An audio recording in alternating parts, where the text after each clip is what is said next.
alhamdulillahi rabbil alamin wassalatu wassalamu ala man la nabiyya ba'da bandiraɓe julɓe heɗotoɓe radio Teldubango e yiɗɓe almustafa sallallahu alayhi wa sallam onon ɓeɗiɗo groupe aji whatsapp groupe aji andu annabi ma andu ko ɗaɓɓi andu ko yamira andu ko haalanno ko wattindi haalde bandiraɓe aya battindiɗo jippade almustafa sallallahu alayhi wa sallam balɗe jeenayyi hade makko ruttade to jomiraɗo wiya mission accompli kiɗe ko aya o wi bandiraɓe julɓe motte pofali ceerno ousmane aoudou billahi min acheytani rajim oɗo gaño bonɗo wona ɓi bama wona gañowa ko cheytan kanko ila attakhidana min ibadik nasiban mafruda wala udillannahum wala umanniyannahum wala amurannahum fala yubattikunna adhana al an'am urtu fala yughayyiruna khalqa Allah mabe mbaylu tagoji Allah mabe mbad khesal ya Allah hud iblis bandirabe seylabe wattaqu yawman turja'una fihi ila Allah ثم توفى كل نفس ما كسبت وهم لا يظلمون بل جاني هذا المصطفى رتاد تجومران اودو اي جي بي بير يون كل بوني اودو نيالو مون جوغان رتاتي الله غور فوكو غولي حالاني سا نلدي ميساج واتساب ما ييتو تون message moƴƴo ma taw toon message boɗɗo ma ɗin ɗon serveur uji ɗi bonata so courant kuppi e ɗin toon continue kiraman katibina ɓeɗon bindi ko binduɗa ko bindu ko kalɗa ko ahsahullahu wa nasu Allah windi on jejjiri la ilaha illallah muhammadou ƴetta fiɗenuma tan mbiya sharing mbiya partagé taw ko partage ɗo moƴƴani welani Allah welani julɓe welani malaikaji كده كو الله وي ان الذين يحبون ان تشيع الفاحشه في الذين امنوا لهم عذاب اليم في الدنيا والاخره بين يدي غده pankare ciakto yimbe photoje bonde de akoladuji bondi di fo mabbe lepte aduna e lakar wala hawla wala quwwata illa billah censo e mbaddum so be jidi dum don tan dum no hor mbadi e bone hor neldu bone hor hal bone hor hollu bone hor tindir bonore soko goto ndesan o may ko partage no filmuji bondi ko dido makare wi makko mi yiɓi e koyɗol rawandu ene soofay aññere makko aha wala hawla wala yu makko wi ko bone makko ɗum ko bone makko mawni ko téléphone compagnie dokka noon fo radio ɗe ɓe mbi ala ma kalis makko gasata min kuppa bone makko tawimo to gaska makko foro ceerno Ousmane holko Allah wi laqad kana lakum fi rasulillahi uswatun hasana liman kana yarju Allah wal yawmal akhir wa dhakara Allah kathira al mustafa sallallahu alaihi wasallam on don woni model ma biida ya nyamtin mo al halima fo ko faate diine ma hor nyamtin goddo kanko ko denado ceerno ma renaka annababe ko renabe imam malik wi neddo fo ene ƴettam ko e wedde ha heddi joom odo qabri woni al mustafa sallallahu alaihi wasallam ko Allah wi yen cukko e makko itani ko ibrahim non holko Allah wi yen badem o yen cukko e ibrahim nde wonno kanko o sukki ko ibrahim annaba fo ko diina goto be jogi dum wode Allah wi to deftam tedde cen Ousmane قد كانت لكم أسوة حسنة في إبراهيم والذين معه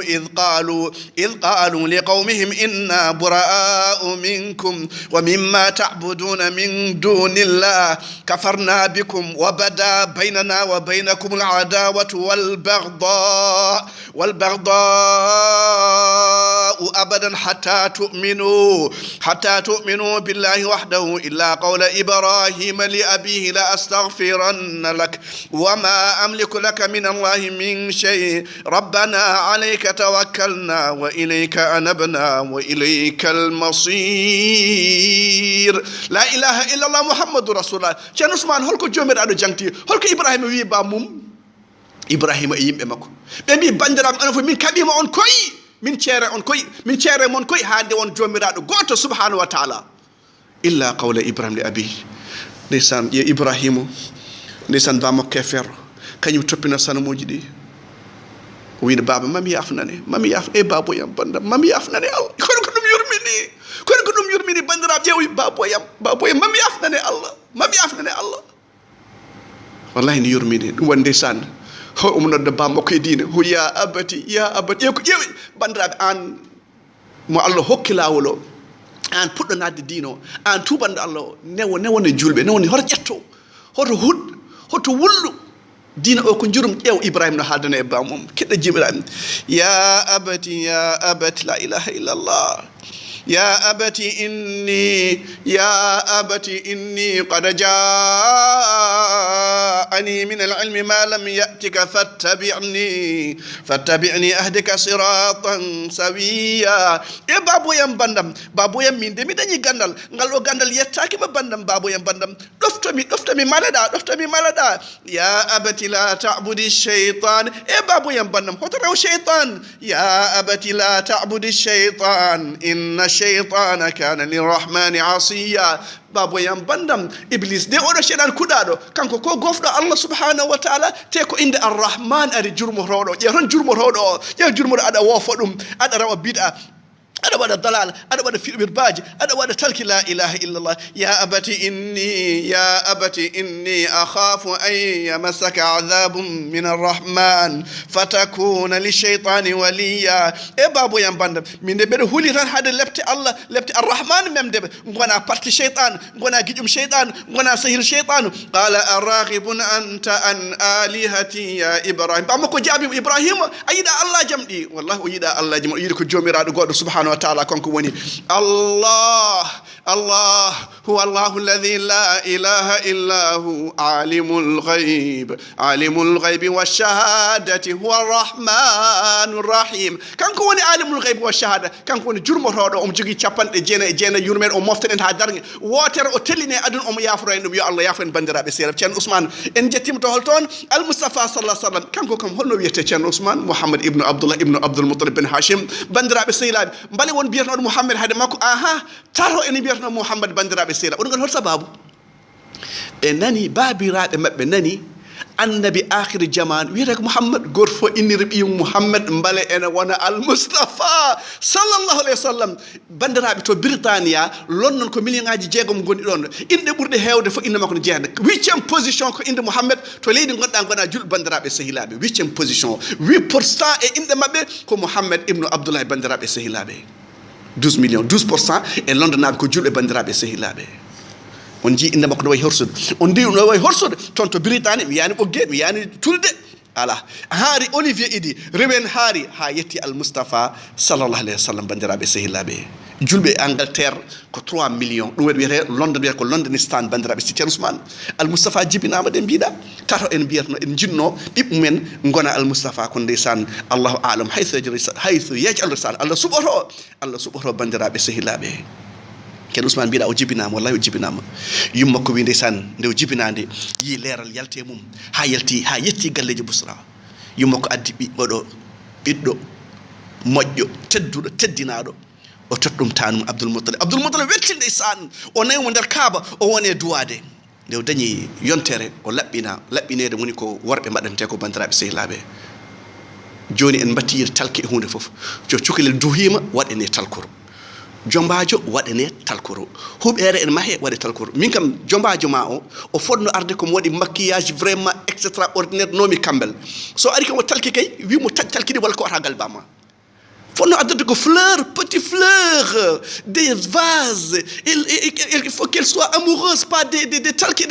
Wala hawla wala quwwata illa billah. Comment talki? Talki gallaɓe fibirbaji e ɓoccode e buna gaddaɗa woni jambaji ko mbaddata talki. Wala hawla wala quwwata illa billah. Kede ko al Mustafa sallallahu alaihi talki wiyete ko tama in bandiraɓe nelaɗo kala baɗɗo talkude fof Allah timminani gueɗe mum. Oyi baɗɗo talkude hoto baɗɗo tawlat hoto timminane. Kono la dawino o yi kam baddo talkuro wadi shirk lural wadi ko talkuji bindado Qur'an sernabe bi hay dum buri mojjir ko mbasa wadde dum hade addude bone damal addugol bone foti ko uddede jew sa yalti galama bismillah amantu billahi tawakkaltu ala wala hawla quwwata illa billah seydan dogi e jombaje kay sen nabi wiere ko ari do yettimo do kono kay adu talki ke nga yodani jombaje antino jombaje yow ya sal ayda nyang wala ayda jallo o wad maquillage ha joda mbasa wadde xessal soxlan ka do xessal ngara gorko ma da uuri kono kay wadde talki yodani jombaje bandirabe sehilabe jew hay Abdul Muttalib o wadna nela talkur bandirabe sehilabe ciagal dum Ceerno Ousmane hoto nawa de balde jiidi mbido o labbina ko war mbadante ko wada dum al Mustafa sallallahu alaihi wasallam o do ngani gidde muyni ndemo Suwayba mawla Abi Lahab on idi muyni al Mustafa sallallahu alaihi wasallam e biyum biyetan Masruh odo ko ko minimum ko mawnum nelaɗo kamɓe jiiɗi muyniɗo bandiraɓe on ɗon muyninɗomo joni way kono onon jiiɗi yumma e baba ni bandiraɓe seeɗa so noon on dondirta Hamza ibnu Abdul Muttalib oɗo Suwayba muyniɗo won kadi Hamza oɗo ko mbarodi ñande Uhud ko toon o maayi mi yi kabri makko kabri mbarodi mi yi ɗum la ilaha Muhammadu rasulullah ñande Uhud ko ɗon jambere mbaɗa keddi bandiraɓe sehlaɓe e Aba Salama joom galle ƴettunoɗo yummen Ummu Salama ndeysan ɗum waɗi ɓe mbi nelaɗo de ne ƴama ɓi Abou Salama nelaɗo yimɓe on ko kalata ko ƴeew hay nelaɗo ɓe goppani ƴeew rewɓe hay nelaɗo goppani nelaɗo kay omo ƴama ɓi Abou Salama ƴeew ɗum sen sallam o wi oɗo hay so wona min mi muynde bam makko komi bami ko bi rida oɗon mbiya ko rewɓe kawni ya akhi ngari nangen ɗemɗe ɗe hay nelaɗo oppaka la ilaha illallah Muhammadu rasulullah yo an nanduɗa koye añɓe Allah ɓe goppani Allah ɓe goppani nelaɗo ɗum waɗi Allah wi inna alladhina yu'dhuna allaha wa rasulahu la'anahumullah fi dunya wal akhirah ɓen ɗon wiyoɓe nelaɗo wiyoɓe Allah ɓe kuɗama aduna an kay haal ceerno Ousmane en so tawi ala mo ñohɗa sona ceerno ñoo ceerno Ousmane a yafama sa haɓima Allah ko Jibril so wulle wuro fo ma e qawmu luuti nde cali haala Allah nde ɓe mbaɗi bone Jibril ari ƴetti gure mabɓe ha dow asamanu o junnite leydi ɓe beddaɓe kaaƴe sijjin ɗon wiyete ko maayo ngo haydara ala ɗon maayo ngo koko maayi ɗon haydara fuɗata ha ɗon haydara wurata ɗon